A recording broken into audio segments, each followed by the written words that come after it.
How do you go from elevator pitch to a random person to closing within a month?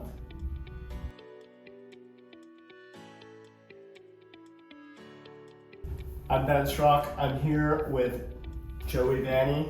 Joey is a rising star in our real estate world. He currently has 3 listings, either listed or already closed, as well as 2 buyers currently under contract. And he's only been in the business for what, 4 months? 4 months, yeah. So you guys have a lot to learn from Joey. Joey in this last month went from meeting someone at an open house to ending up in a contract with them within a month period.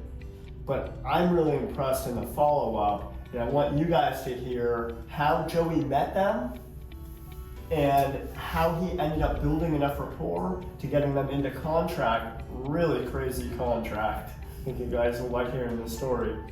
And anyway, Joey, when they came in your open house, what was the first thing you said to them? How did you guys connect? Yeah, totally. So the way I kind of approach open houses, when I was younger, before I was when I was going through college, I would go to open houses all the time, and every time I would walk in, an agent, second question out of the gate would be, are you working with an agent? And it would always push me, and I could buy a house at that time, but my sister and my You were 12. Yeah, I was 12. Whoever I was with would just kind of throw us off and be like, yeah, we're working with them. So I knew that going into open houses, once you answer that question, it's just kind of unattractive. And so these leads that came in, they were looking for the house, and I was talking to them, getting to know them, getting to know where they're from, where their family's from, what they like to do in the area, kind of just building a friendship and a connection with them. And I thought, if I can build a meaningful connection with these people, rather than trying to get 3 people's contacts down on a piece of paper that I'm gonna call and follow up with, that they're probably gonna just ghost me and not answer my call anyway. Let me build a connection with these people and really become their friend and someone that they can trust. Because people that come into open houses and they say, oh yeah, we already do have an agent. Who's that agent? Usually someone they know, someone they trust, and that they have connected with for a long period of time. And so me being able to ask the right questions about why they're looking for a home in this area, what other areas they're looking in, and then being able to suggest coffee shops and restaurants around town, and the roller rink downtown that was just right next to that property, and things like that. Things that take away from the pressure of buying a house and selling more of the lifestyle of what you can see around the area. Just kind of takes the pressure off of oh, this guy's trying to just sell the house and sell me something. It's just kind of transactional.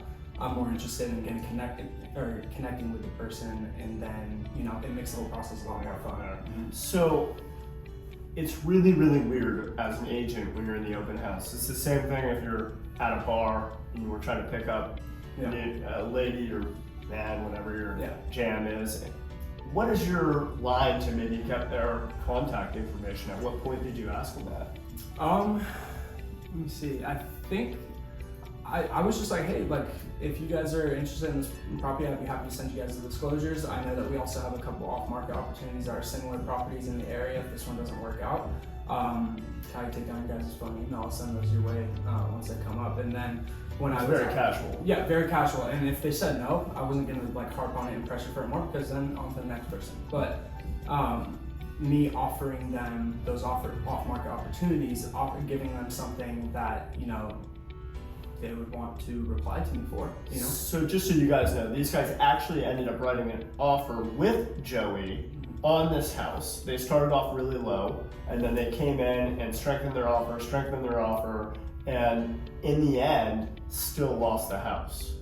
And given that, oftentimes when the consumer has that situation, and it's their first time interacting with you, they may have moved on. And so when you told them and had to let them down and tell them, hey, look, you didn't get this house, but I would love to continue to try and find you opportunities out there.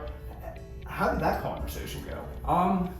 They took it hard. I mean, I just educated them on the market and how it is, and they were super understanding. I told them, look, spring's around the corner, more opportunities are gonna come up. This isn't gonna be the last one. I'll keep my eyes peeled for you guys, and I'll let you know when any of these come up, and I'll get your foot in the door before anyone. And they were super appreciative of that, and it kind of went from there. I had the worry of them maybe moving on, finding agent because it was kind of just a quick transactional thing, but I made sure every single morning I would log onto the MLS, try to find something that was relatively in something that they would want to see, and I would book an appointment to go out there with them, go grab them a cup of coffee, and do anything I can to be their friend, because once I'm their friend and they trust me, then I knew that I had their business.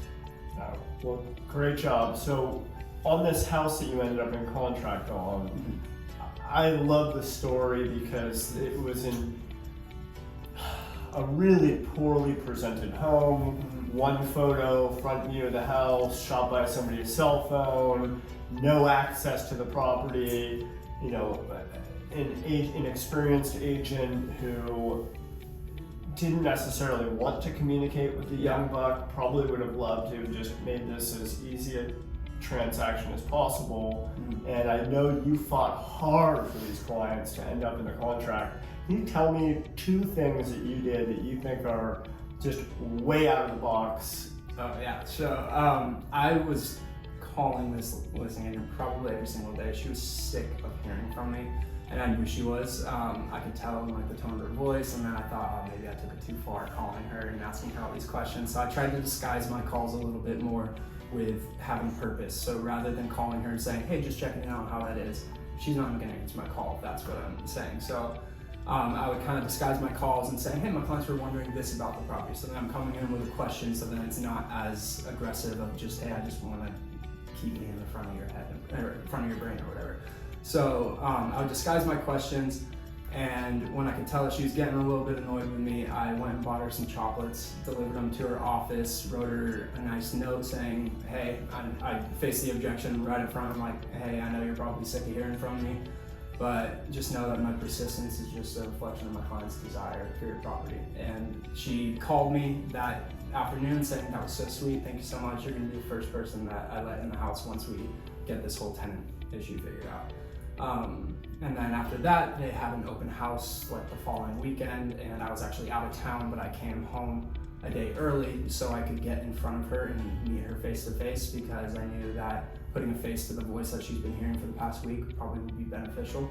So you left your vacation a day early in order to come back with a client to make sure that you had just that instead of face-to-face. having, or she's like, oh, you can just send them and tell them that, to tell me that they're with you. And I'm like, oh no, I'll like be there, I'll meet you. And then her and I ended up chatting for like 40 minutes at the open house and just getting to know each other. And so I think that was super, in this deal, I think it was my communication as well as my ability to establish a relationship with the listing agent. And because in the end, it's obviously the owner's decision what offer they take, but if she can present mine in a better way and she's kind of fighting for me like under the radar, then, you know, could have a chance of having a one-off bet.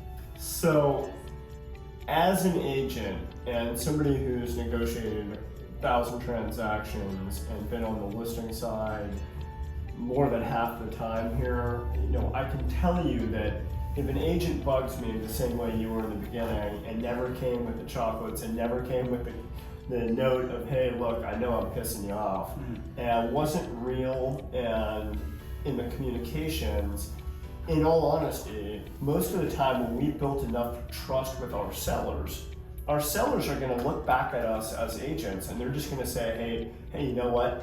You tell me which offer to sign. Yeah. And so you worked yourself in there. So listing agent was saying, this guy's shown the persistence, this guy's asked the right questions, and now he's shown up with the best price and best terms.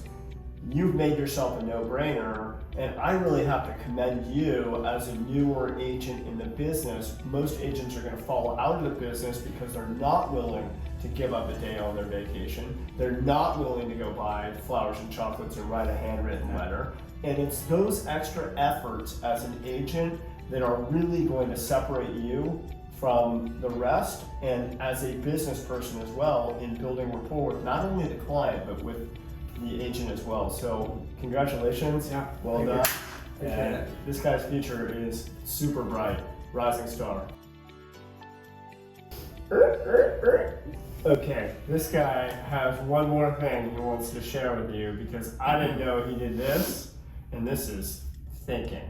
Right, so I noticed in all of the RPAs and contracts that we were sending to her, every single one was signed, handwritten by the owner, and by the listing agent. And so I knew they were super old school, and that she was presenting all of the offers to her, like, right in person, and not over the phone or electronically or anything like that. So I made sure to deliver my offer to them in person in like a nice stock envelope, with a photo of my client on their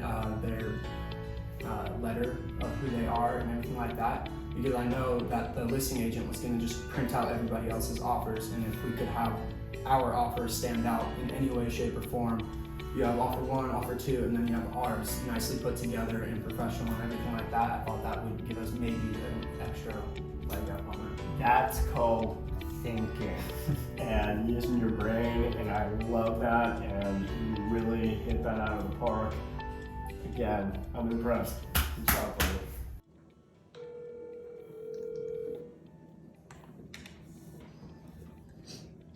Hello. Hello, how's it going? Well, you tell me, how's it going? You tell me. Do you recognize this song? Yes, it came out before you were born. It came out before I was born too. Well, congratulations. Baby,